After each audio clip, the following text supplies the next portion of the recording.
آل اما بعد فاعوذ باللہ من الشیطان الرجیم بسم اللہ الرحمن الرحیم یا ایہا الذین آمنوا اتقوا اللہ وکونوا مع الصادقین صدق اللہ العظیم ان اللہ وملائکتہ یصلون علی النبی یا ایہا الذین آمنوا صلوا علیہ وسلموا تسلیما الصلاۃ والسلام علیک یا سیدی یا رسول اللہ وعلی آلک واصحابک یا سیدی یا حبیب اللہ الصلاۃ والسلام علیک یا سیدی یا نبی اللہ وعلی آلک واصحابک یا سیدی یا نور اللہ مولاي صل وسلم دائما ابدا على حبيبك خير الخلق كلهم منزه عن شريك في محاسنه فجوهر الحسن فيه غير منقسم يا اكرم الخلق مالي من الوذ به سواك عند حلول الحادث العمم ولن يذيك رسول الله جاه كبي إذا الكريم تجلى باسم منتقم رب صل وسلم دائما أبدا على حبيبك خير الخلق كلهم اللہ تبارک و تعالی جل شانہ کی حمد و ثنا اور حضور سید المرسلین خاتم النبیین امام الانبیاء حضرت محمد مصطفیٰ احمد مجتبیٰ صلی اللہ تعالی علیہ وآلہ وبارک وسلم کے دربار گہربار میں ہدیہ درود و سلام بصد ادب و احترام عرض کرنے کے بعد معزز سامعین السلام علیکم ورحمۃ اللہ وبرکاتہ۔ ماہ ربیع الثانی شریف کا دوسرا جمعہ شریف ہے، ہمیں شرکت کی جس میں حاضری کی سعادت نصیب ہو رہی ہے۔ پچھلا جمعہ شریف پر آپ حضرات نے حضور سیدنا شیخ عبد القادر جیلانی رضی اللہ تعالی عنہ کی مبارک زندگی سے صرف چند باتیں آپ نے سنی تھیں۔ میں نے عرض کیا تھا کہ بقایا حصہ بھی انشاءاللہ العزیز مسلسل یہ بیان کیا جائے گا، اور اس میں ہمارا مقصد یہی ہے کہ ہم ان کے کردار کا آئینہ اور شیشہ اپنے سامنے رکھ کر اپنی زندگی کو سنوار سکتے ہیں۔ اپنی زندگی میں جو پریشانیاں ہیں، تکلیفیں ہیں، دکھ ہیں، اور سب سے بڑی پریشانی اللہ سے دوری والی، وہ ہم ختم کر سکتے ہیں۔ اللہ کے پیارے بندے اور اللہ کے ولی اور اللہ کے محبوب شخصیت حضرت سیدنا غوث اعظم رضی اللہ تعالی عنہ نے اپنی زندگی کا آغاز دین کے علم کے حاصل کرنے سے کیا تھا۔ 7 سال تک بغداد شہر کے دروازے پہ ٹھہرے رہے۔ حضرت خضر علیہ السلام کی اجازت ہوئی تو پھر بغداد میں داخل ہوئے، اور جس استاد کے پاس گئے شیخ حماد بن مسلم، یہی آپ کے پیر و مرشد بھی ہیں، ان کے پاس جس وقت پہنچے تو انہوں نے خانقاہ شریف کا دروازہ پہلے بند کیا، رات پوری بارش میں سردی میں باہر گزاری۔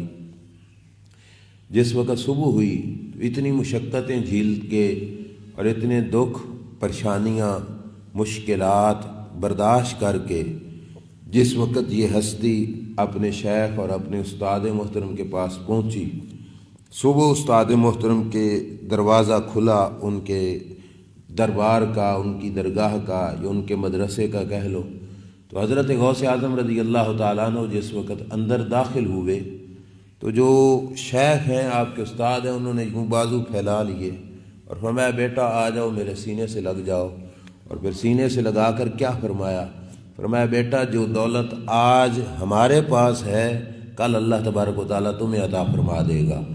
یہ ہے کہ جس وقت انہوں نے سچائی کا اظہار کر دیا کہ میں اس راہ میں سچا ہوں، میں اس طلب کے اندر سچا ہوں، میں پیچھے مڑنے والا نہیں ہوں، تکلیفیں برداشت کیں، سارے دکھ برداشت کیے، تو رب کریم جل شانہ نے پہلے دن ہی شیخ کی زبان سے اتنا بڑا کامل جملہ آپ تک پہنچا کہ ان کے شیخ فرمانے لگے، بیٹا آج جو کچھ ہمارے پاس ہے کل یہ دولت اللہ کریم آپ کو عطا فرمائے گا۔ پھر آپ نے مسلسل وہاں پہ رہ کر علم دین کو حاصل کیا۔ آپ حضرات نے سنا تھا کہ 40 دینار تھے باپ کی وراثت کا مال، وہ اماں جان نے ان کی قمیض میں سی دیے تھے۔ اب آپ خود سوچ سکتے ہو 7 سال کا عرصہ تو گزر چکا ہے، اس 7 سال میں بھی 40 دینار اگر خرچ کیے جائیں تو وہ ختم ہو جاتے ہیں، تھوڑا سا عرصہ ہی گزاریں گے۔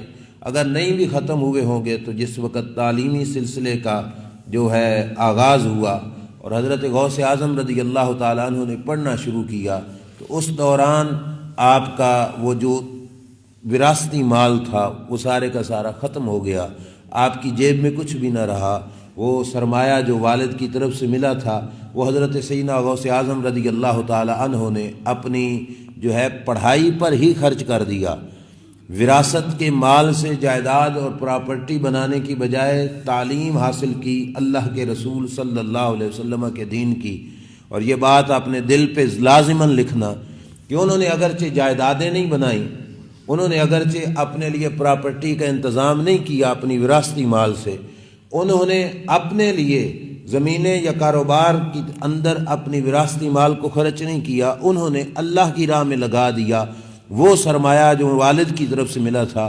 آج دیکھو پھر رب ذوالجلال نے ان کو بدلے کیسے عطا فرمائے ہے کہ انہوں نے اگرچہ جائیدادیں نہیں بنائیں لیکن کائنات کے جس کونے میں چلے جاؤ تم کسی مسجد کا نام پوچھو تو مسجد غوثیہ مسجد بھی ملے گی، کوئی مدرسے کا نام پوچھ لو تو مدرسے کا نام بھی محمدیہ غوثیہ، یہ حضور غوث اعظم رضی اللہ تعالیٰ عنہ کے نام پر مدرسوں کے نام، مسجدوں کے نام، لوگوں نے کوئی ویلفیئر سوسائٹی بنائی ہے اور کام کر رہے ہیں فلاح و بہبود کا، تو ان کا نام بھی انہوں نے غوثیہ رکھ دیا۔ رب ذوالجلال جل شانہ نے گویا فرمایا کہ میرے پیارے بندے، تو نے اپنے والد کی وراثت کے مال کو جائیداد بنانے میں صرف نہیں کیا، تو نے جو دولت اکٹھی کی ہے اس دولت کے صدقے سے رب ذوالجلال نے ساری کائنات میں تمہاری جائیدادیں بنا دی ہیں۔ ہر جگہ پر مسجد، ہر جگہ پر مدرسہ، ہر شہر میں، ہر ملک میں، بیرون ملک بھی چلے جاؤ تو وہاں پہ بھی سیدنا غوث اعظم رضی اللہ تعالیٰ عنہ کے نام کی مسجدیں، مدرسے نظر آئیں گے۔ یہ کیا ہے کہ رب ذوالجلال جل شانہ بتانا چاہتا ہے کہ جو لوگ سب کچھ قربان کر کے میرے ہو جاتے ہیں پھر صرف میں ان کو ان کی دولت کا عوض نہیں دیتا، پھر سارا جہان میں ان کے نامے کر دیتا ہوں، پھر سب کائنات میں ان کی بادشاہیاں ہوتی ہیں۔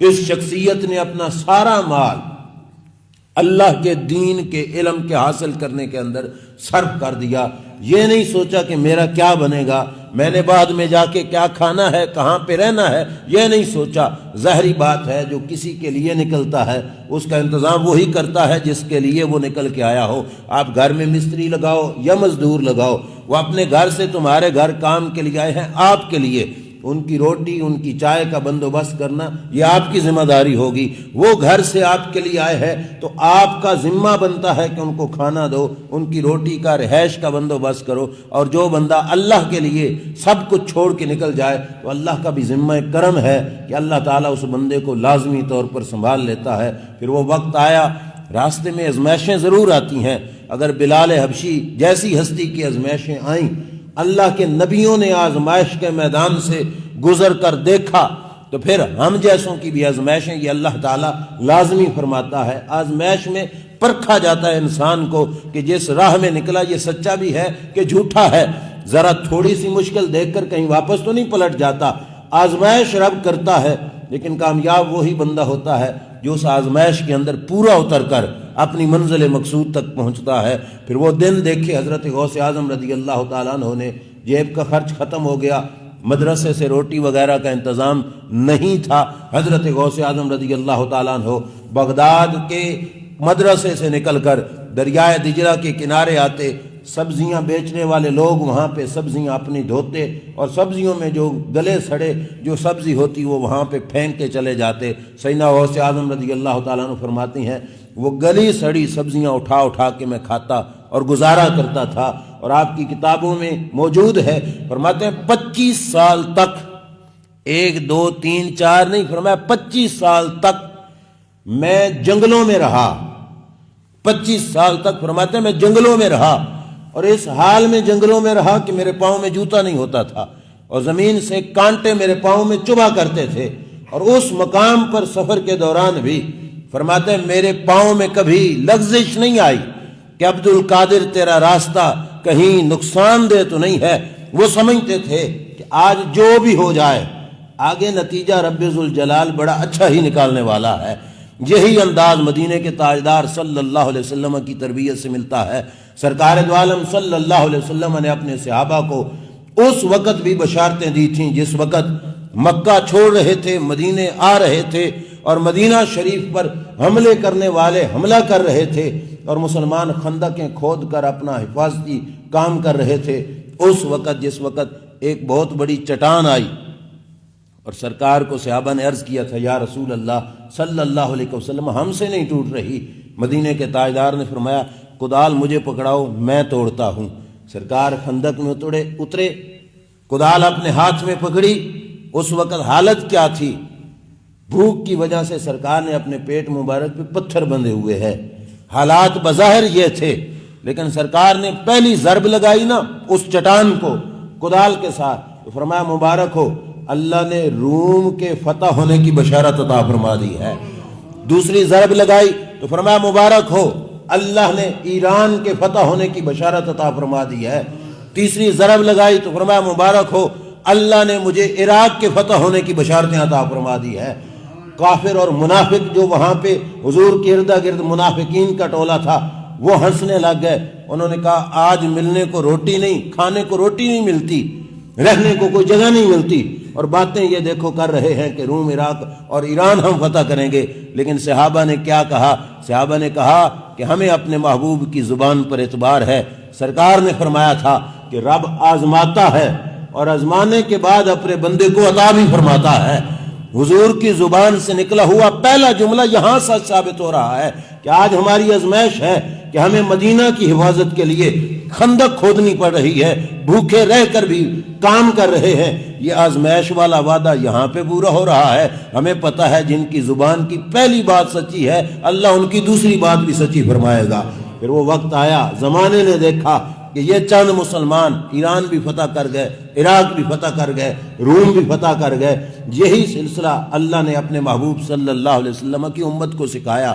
راہ حق میں مشکلیں ضرور آتی ہیں، مشقتیں برداشت کرنی پڑتی ہیں، تکلیفیں جھیلنی پڑتی ہیں، لیکن جو شخص اس مقام میں کامیابی کے ساتھ گزر جاتا ہے اور نگاہ اپنے مالک کی ذات پر رکھتا ہے، پھر رب نتیجے کیسے دیتا ہے آگے سننا۔ سیدنا غوث اعظم کو پھر میرے رب نے نوازا کیسے، اور اللہ نے ان کو عظمتیں کیسی عطا فرمائی۔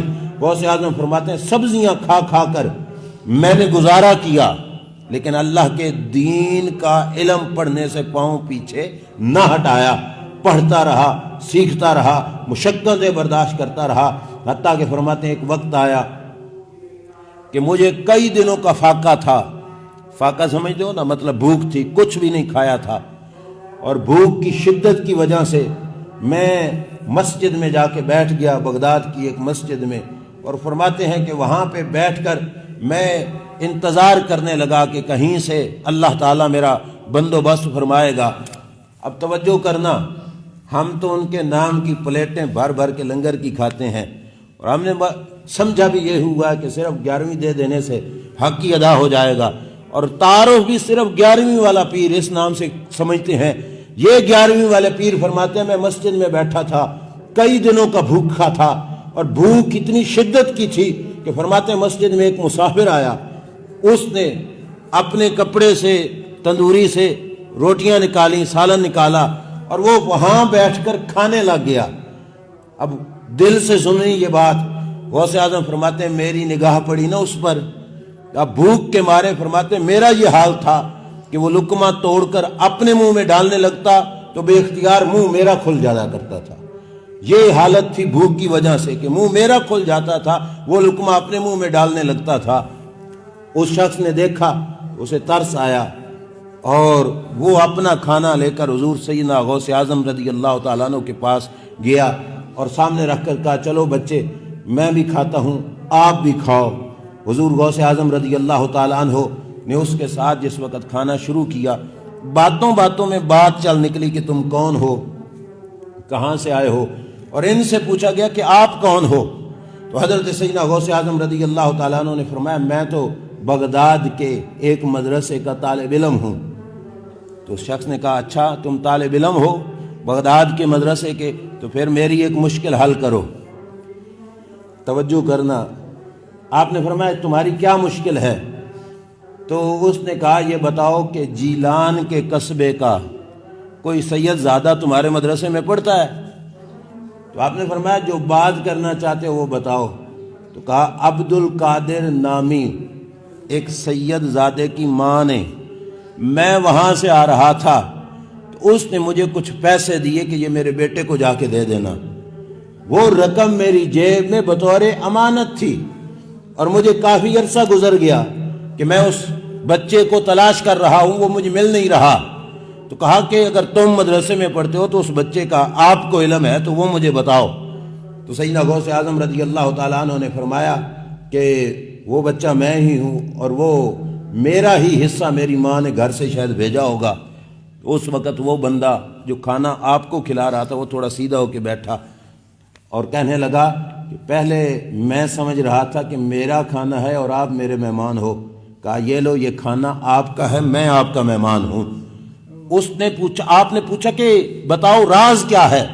تو اس نے کہا کہ میں کافی دنوں سے یہاں پھرتا رہا، میرا جیب کا خرچ ختم ہو گیا اور مجھے آج بھوک لگی، تو اس بچے کی ماں کی دی ہوئی امانت کے پیسوں میں سے آج میں نے اپنے لیے یہ کھانا خریدا اور سوچا تھا کہ مسجد میں بیٹھ کر یہ کھانا کھاتا ہوں، اور کھاتے ہوئے آپ سے ملاقات ہو گئی۔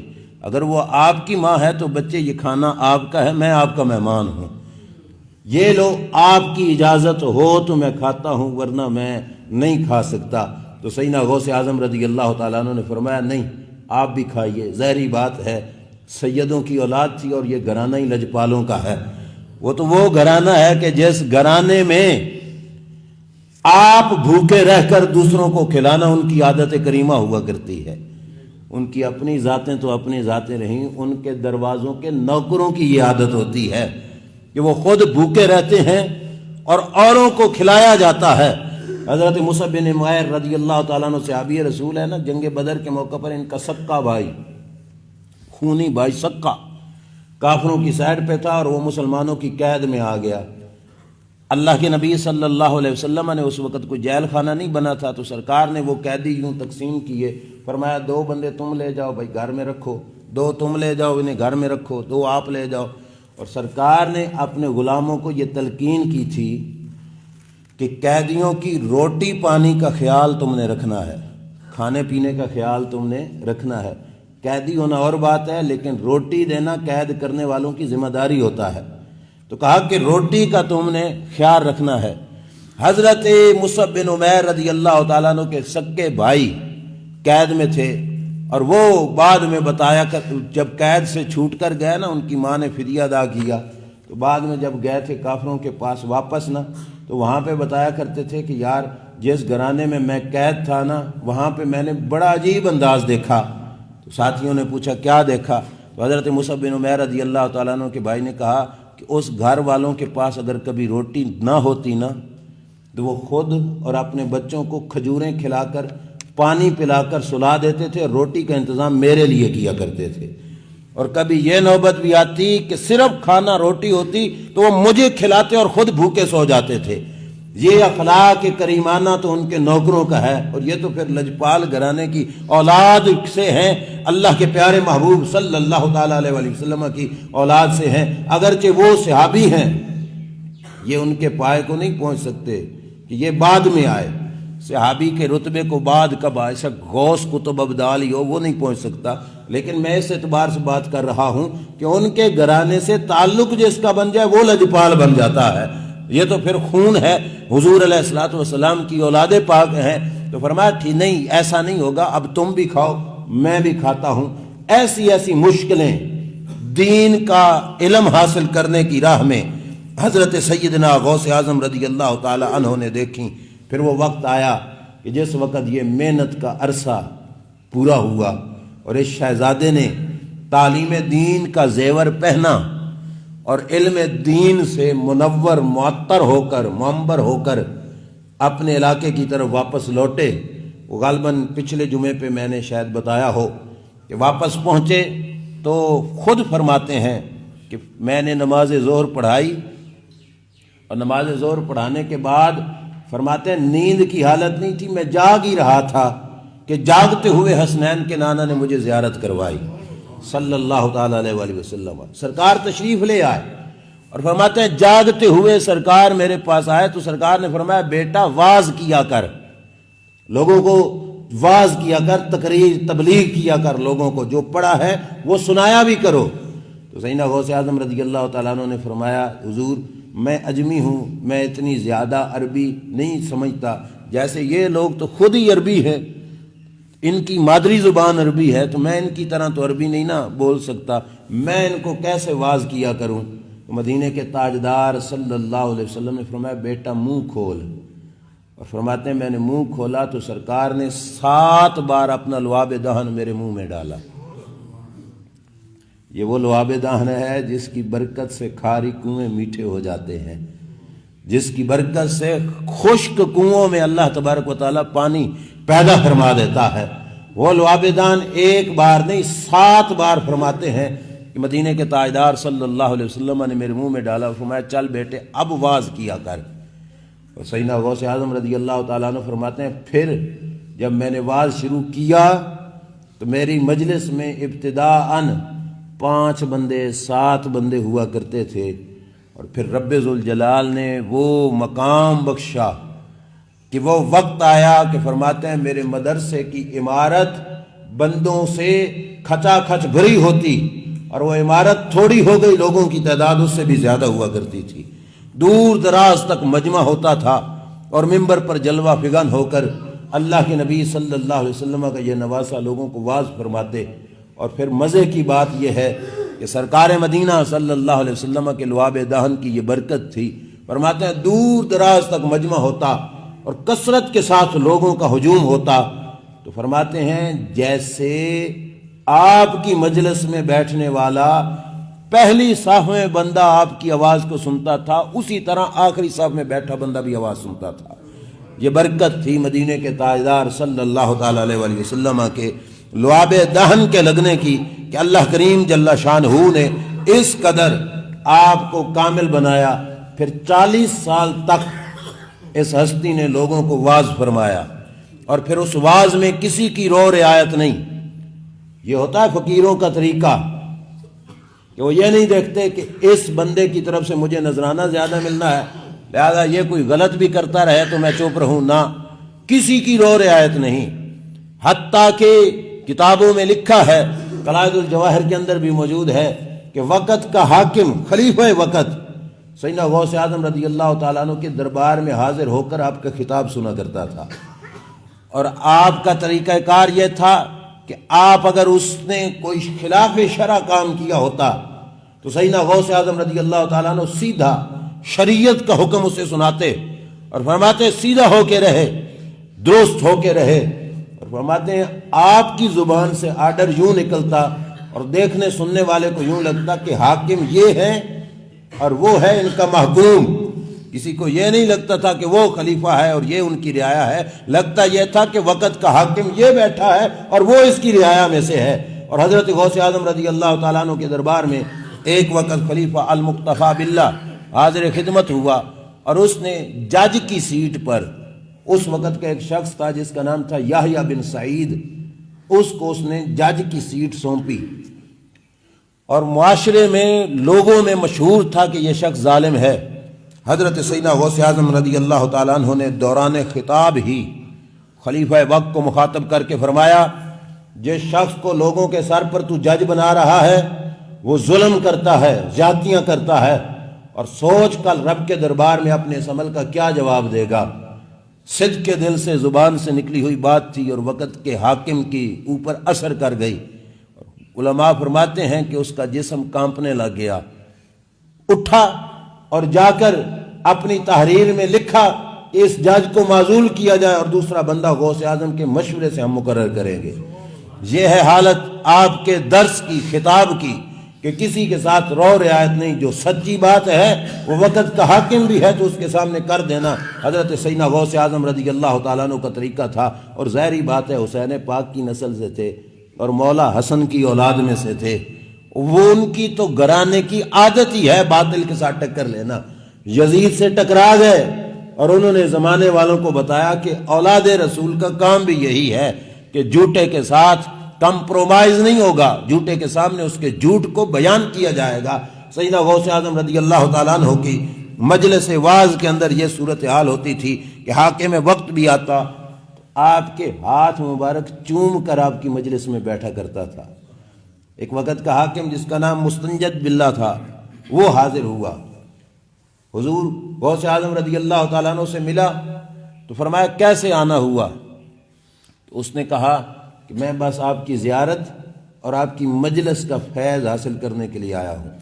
بیٹھ گیا، 10 تھیلیاں تھیں اس کے پاس روپوں سے بھری ہوئی، 10 تھیلیاں۔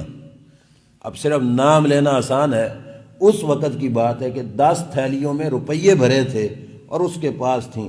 جس وقت مجلس سے اٹھا تو حضور غوث اعظم رضی اللہ تعالیٰ عنہ کی بارگاہ میں بطور نذرانہ وہ تھیلیاں پیش کیں۔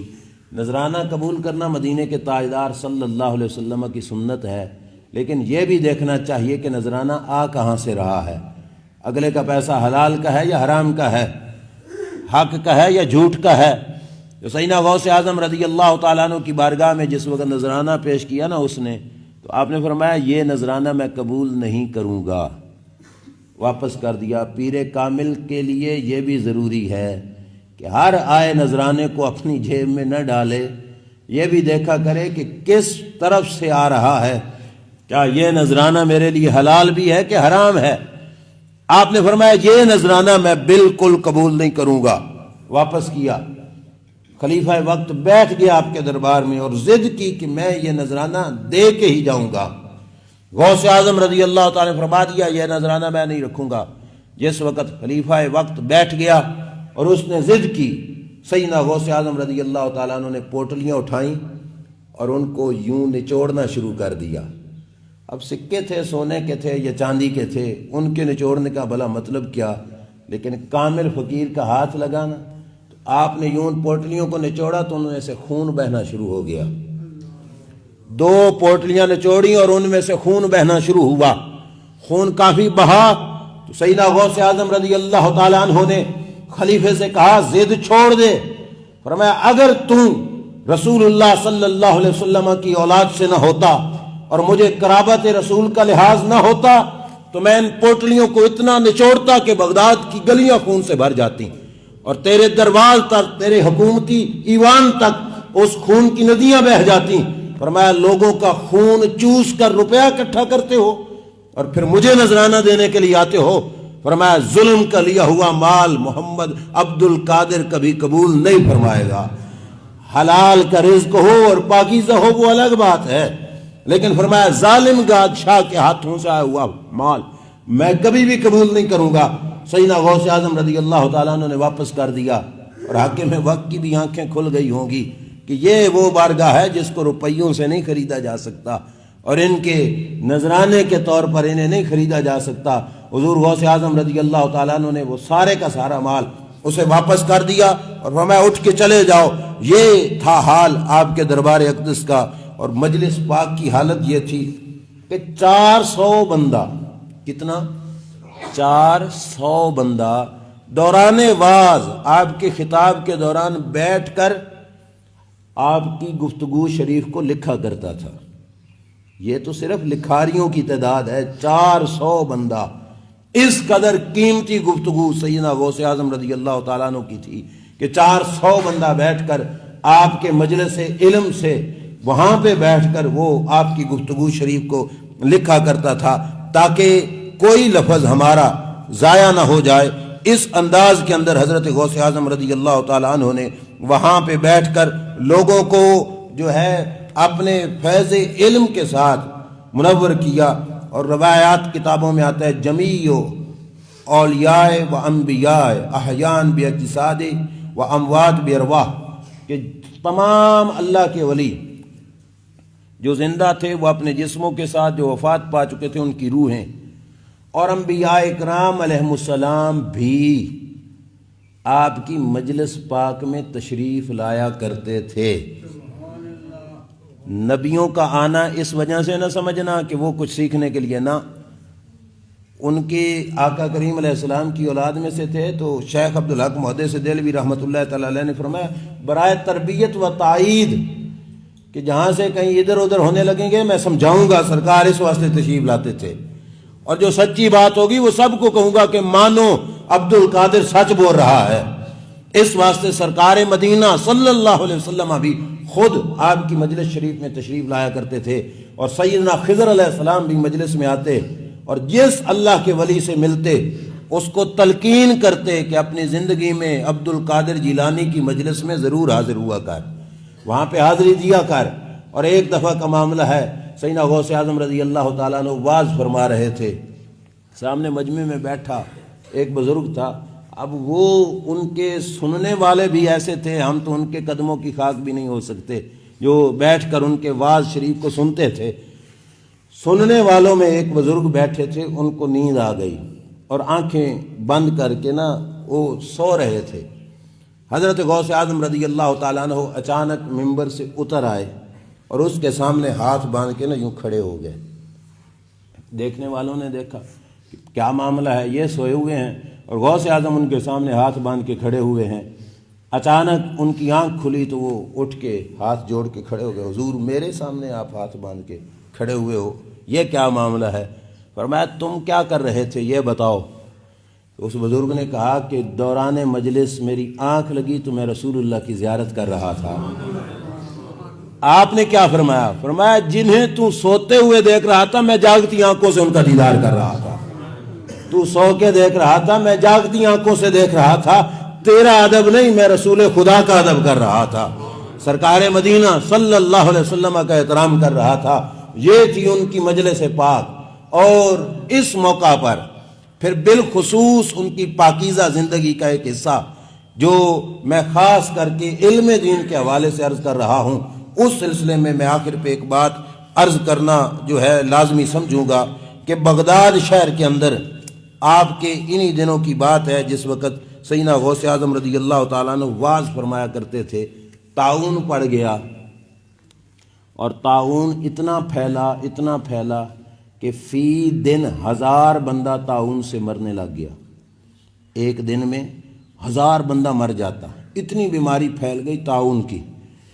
حضور سیدنا شیخ عبد القادر جیلانی رضی اللہ تعالیٰ عنہ کے دربار میں لوگوں نے عرضی پیش کی، حضور علاقہ آفت زدہ ہو چکا ہے، طاعون اتنے زوروں پر ہے کہ قابو سے باہر ہے، روزانہ 1000 بندہ مر رہا ہے، آپ اس کے لیے کچھ حل کیجئے۔ سننا، توجہ کرنا، اور پھر دیکھنا کہ ہمارے حالات اس وقت سے آج کتنے چینج ہو چکے ہیں، اور یہی چینجنگ ہے جو ہماری ذلت و رسوائی کی وجہ بنی ہوئی ہے۔ غوث اعظم رضی اللہ تعالیٰ عنہ نے جو ان کو جواب میں ارشاد فرمایا وہ کیا تھا؟ فرمایا اگر طاعون سے بچنا چاہتے ہو تو یسحق القلع الذی حول مدرستنا ویوکل یشفی بہ الناس المرضی۔ فرمایا میرے مدرسے کی دیواروں سے لگا گھاس کاٹو، مدرسے کی دیواروں سے لگا ہوا گھاس کاٹو، اور فرمایا طاعون کے مریضوں کو وہ گھاس کھلاؤ، اللہ شفا عطا فرمائے گا۔ مدرسے کے ارد گرد کا گھاس کٹوا کر فرمایا کھاؤ، اللہ طاعون سے شفا عطا فرمائے گا۔ سیدنا غوث اعظم رضی اللہ تعالیٰ عنہ کے جو بغداد کے رہائشی تھے انہوں نے گھاس کاٹا، کتنا سا تھا، آبادی ڈھیر ساری تھی، وہ ختم ہو گیا۔ پھر پوچھا تو آپ نے فرمایا من شارب قطرۃ من مدرستی، فرمایا جس بندے نے میرے مدرسے کے پانی سے ایک قطرہ بھی پی لیا اللہ اس کو بھی شفا عطا فرمائے گا۔ یہ جھوٹی کہانیاں نہیں سنا رہا۔ پھر فرماتے ہیں کہ جس وقت یہ صورتحال بنی، لوگوں نے پیا، فما وقع فی عادہ الطاعون، فرماتے اللہ نے طاعون کو اتنا بگایا کہ آپ کے زمانہ پاک میں پلٹ کر بغداد میں طاعون کوئی نہ آیا۔ یہ ہے ان کا کردار شریف، جو مجھے اس مقام پر بطور سبق کے میں بات عرض کرنا چاہتا ہوں۔